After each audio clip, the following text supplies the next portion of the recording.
입니다. 난닝구 개똥이입니다. 이번 시간에는 이제 구독자님이 요청해주신 파라텍에 대해서 알아보았습니다. 파라텍에 대해서 본격적으로 알아보기 전에 이제 파라텍의 주요 주주로는 크게 세 군데로 확인을 했습니다. 베이스 HD, NSENG, GNK 홀딩스 이렇게 세 군데인데 이 내용에 대해서 살펴보도록 하겠습니다. 저의 자료는 우선적으로 다트를 기초로 작업을 한 자료이기 때문에 최대한 이해를 하기 쉽도록 풀어서 적었으나 이제 제가 미처 못 본 부분도 있기 때문에 틀린 부분이 있다는 점 감안해서 참고하여 보시면 좋을 듯 합니다. 먼저 주가를 한번 보겠습니다. 주가는 이제 코로나 시점에 최저에서 순간적으로 올랐다가 점진적으로 상승하여 지금 거의 고가에서 약 2천억 수준의 주가를 보이고 있습니다. 그렇다면 이렇게 고가인 이유, 이 이유에 대해서 조금 더 나름 찾아보았습니다. 먼저 이제 관계 회사입니다. 베이스 HD가 이제 파라텍의 대주주로 들어가 있고 베이스 HD가 21.62%로 들어가 있습니다. 그런데 사실상 베이스 HD가 까뮤 ENC도 대주주로 들어가 있습니다. 즉 베이스 HD가 파라텍과 까뮤 ENC 두 개 다 가지고 있습니다. 그리고 까뮤 ENC는 파라텍과 관계회사로 이렇게 서로 조금씩 가지고 있고 과거에도 가지고 있었습니다. 더불어서 이제 이 파라텍 기술투자조합을 보시면 휴림로봇이 조금 들어가 있는 것이 있기에 플러스 관련 회사로 휴림로봇 그리고 휴림로봇의 대주주인 동양물산 이렇게 관련되는 회사로 보여집니다. 이제 다트에 공시되어 있는 자료를 토대로 이제 파라텍의 지분도를 조금 도식화해 보았습니다. 이 베이스인 파라텍이 있고 이 회색선은 지분 관계를 주고 팔고 하는 매도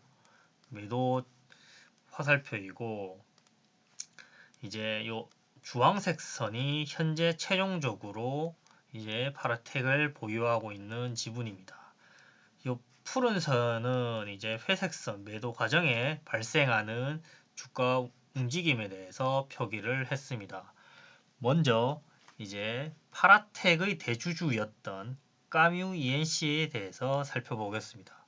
까뮤 ENC는 이제 파라텍 즉 대주주 베이스 HD에서 까뮤 ENC 대주주 베이스 HD가 까뮤 ENC 대주주이고 파라텍의 대주주인데 즉 베이스 HD가 자기의 지분을 팔았습니다. 파라텍을 팔았다고 보여지는 게 결론적인 내용이고 이제 까뮤 ENC는 베이스 HD가 시켰겠죠. 시켜서 이제 매도를 했습니다. 매도 중간에 한 1% 정도는 운영비로 익절을 하고 이제 11.77을 유일 후렌지에 주고 유일 후렌지에서 GNK 홀딩스로 넘겼습니다. 요때 평단이 7,000원입니다. 지금 12,000원이죠. 엄청나게 싸게 팔았습니다. 사실상 이제 요 시점 7,000원대 넘겼기 때문에 그 당시 가격은 적정 가격이고 현재가 매우 높은 가격입니다. 그렇기 때문에 GNK 홀딩스는 요까미한테 받은 것도 있고 베이스에게 받은 것도 해가지고 총 한 15% 정도 파라텍의 지분을 결론적으로 가지고 있습니다. 더불어서 베이스 HD는 이제 민국저축은행과 까뮤 ENC에서 대출을 받아서 얘가 또 역으로 돈을 또 빌려주고 그리고 이와 동시에 또 지분도 매도를 했습니다. 매도를 할 때는 NSENG에 줬는데 NSENG는 이 지분을 살 때 휴림노봇한테 한 10% 정도 돈을 빌립니다. 즉, 요 관련 회사끼리 이제 파라텍의 주식을 주거니 받거니 하고 있는 것을 추정할 수는 있습니다.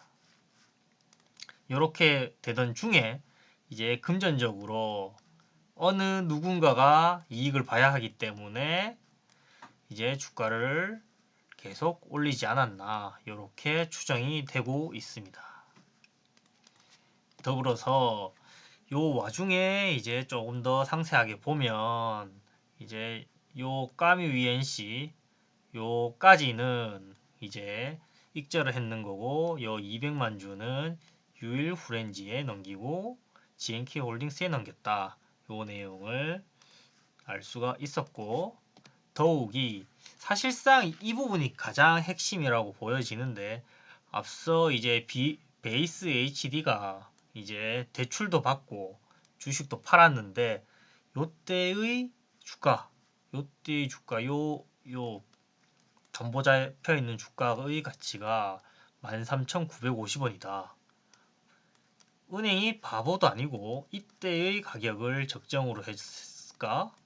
퀘스천이 있죠. 요 까뮤는 계열 회사이기 때문에 모른 척 해주지만 민국저축은행은 뭐 이금융권이겠죠. 저축은행이니까. 그런데 얘가 바보도 아니고 이때 가격을 높은데 이렇게 해주겠냐.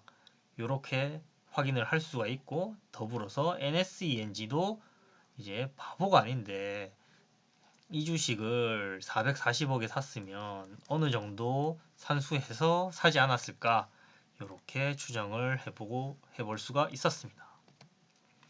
결론적으로 이제 지분도를 다시 한번 보면 GNK홀딩스, NSENG, 베이스 HD 해가지고 요거는 담보 잡혀 있는 거죠. 요 다 합치면 토탈 47%, 약 48%가 가지고 있고 시장에 52% 풀려 있다. 이제 52% 중에 여기서 뭐 한 10%에서 20% 누군가 가지고 있다면 주가 펌핑을 할 수 있으니까 이제 다트에 공시가 나와 있지 않기 때문에 특별하게 한 4.9% 가지고 있겠죠. 만약에 세력이 있다면 이렇게 찢어서 들고 있지 않을까 조심스럽게 생각을 해 보겠습니다. 결론적으로 이제 중요하게 볼 포인트는 아까 말씀드린 채무관계상 주가를 판단한 13,000원 존으로 계약했는 약 14,000원이죠. 요 가격이 포인트고 더불어서 회사 매매에 따라서 주가 상승을 일으켰다라고 보여지기 때문에 이 부분에 대해서 단기적 상승이 있지 않을까 이런 가능성을 조심스럽게 생각을 해봅니다. 저는 개인적으로 이제 대표 이사가 이 주가를 끊임없이 높을 때 자기가 가진 주식을 끊임없이 팔았다는 점을 보았을 때 이 두 가지의 추정할 수 있는 결론 중에서 회사 매매에 따른 단기적 상승이 조금 더 가능성이 있지 않을까 조심스럽게 생각을 해 보고 있습니다. 물론 이제 은행이 판단한 이 가격 이제 13,950원도 의미가 있지만 이 경우에 주가가 떨어지면 이제 거기에 대한 추가적인 차입으로 대응을 하지 않을까 이렇게 생각을 하기 때문에 이 부분이 좀 더 이제 조금 더 무게가 쏠리는 내용이 아닐까 그렇게 조금 생각을 하고 있습니다. 많은 내용은 아니었지만 도움이 되셨다면 구독과 좋아요 부탁드리겠습니다. 감사합니다.